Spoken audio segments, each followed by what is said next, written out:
Afternoon to all of you. I am Dr. Neelam Tiwari, Assistant Professor of Zoology, Nachiketa college, Vijaynagar, Jabalpur. आज हम क्योंकि Golgi complex के बारे में पढ़ेंगे, पर उसके फंक्शन के बारे में पढ़ेंगे।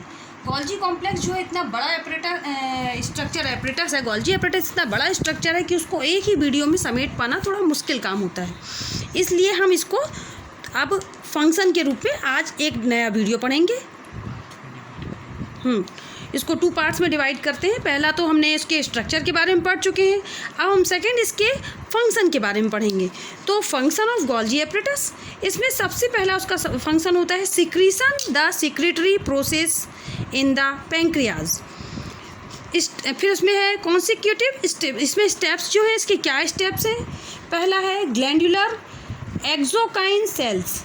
फिर उसके बाद है पैंक्रियाज में जो एंडोमेम्ब्रेन होती है पैंक्रियाज की, उसमें क्या होता है 6 स्टेप्स पाए जाते हैं। पहला है फर्स्ट स्टेप है राइबोसोमल स्टेज। इसमें फर्स्ट स्टेप है ये राइबोसोमल स्टेज जो फर्स्ट स्टेप होती है। इसमें प्रोटीन सिंथेसिस होती है जो कि रफ एंडोप्लाज्मिक रेटिकुलम के पॉलीसोम के साथ डायरेक्ट कांटेक्ट में रहती है।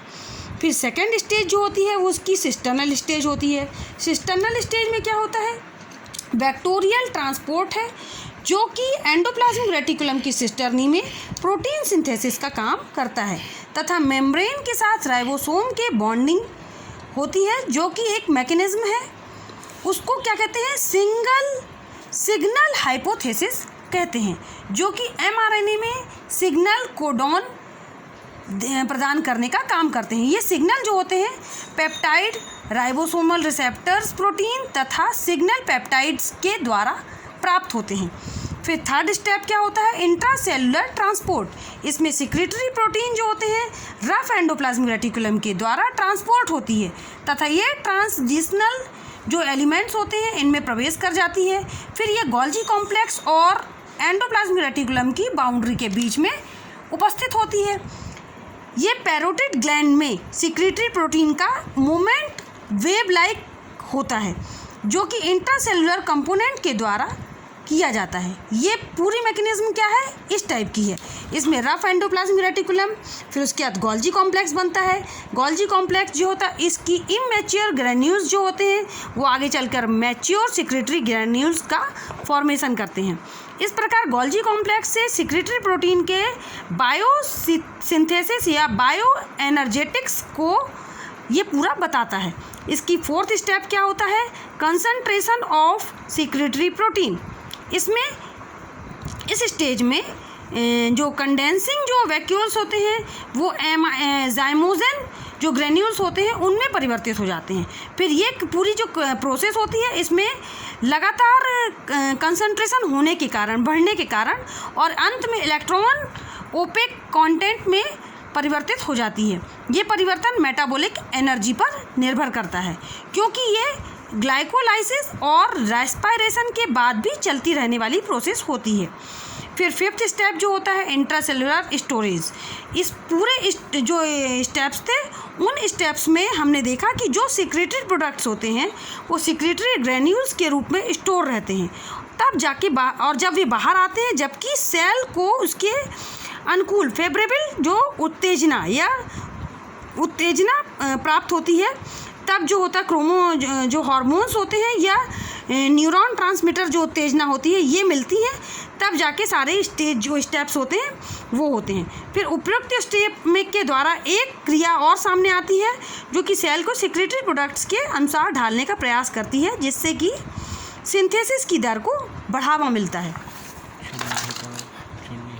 हाँ, some important enzyme of Golgi apparatus या इसमें सबसे इम्पॉर्टेंट एंजाइम जो होते हैं गोल्जी एपरेटस में क्या होते हैं? एंजाइम पहला उसका क्लास एंड टाइप्स है, दूसरा फंक्शंस है। पहला है ग्लाइकोसिल ट्रांसफेरेज एंजाइम। ये क्या होता है? ग्लाइकोप्रोटीन बायोसिंथेसिस का काम करता है। इसमें पहला है सैलिसिलिक जो ट्रांसफेरेज होता है, तो ये transfer salicylic acid from CMP sialic acid इसके द्वारा होता है। फिर उसके आता है गैलेक्टोसिल ट्रांसफेरेज एंजाइम। ये transfer of galactose to lipid और प्रोटीन, ये इसका फंक्शन होता है। फिर बी एंजाइम जो होता है sulfo and glyco transferases glycolipid biosynthesis. इसमें क्या होता है, सल्फो ट्रांसफेरेजेस जो एंजाइम होता है वो transfer of sulphate from activated donor. फिर नेक्स्ट होता है इसका लाइसोलैक्टेथिन एसिथाइलिन ट्रांसफेरेज एंजाइम। ये क्या होता है, transfer of acyl groups to phospholipids groups. फिर इसके बाद है glycerophosphate phosphatidyl transferase enzyme. ये होता है ट्रांसफ़र ऑफ फॉस्फोटाइडिल ग्रुप।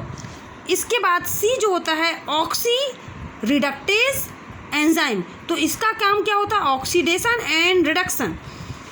तो इसमें सिक्स्थ जो एंजाइम होता है NADH cytochrome C reductase enzyme. इसका काम क्या होता है, removal of addition of hydrogen.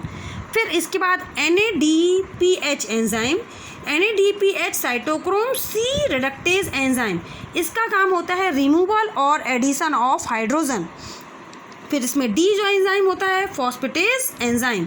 तो इसका फंक्शन होता है हाइड्रोलाइसिस ऑफ फॉस्फोलिपिड्स एंजाइम। तो है ना, इसमें है ग्लाइकोज 6 फॉस्फेट 8 एंजाइम है।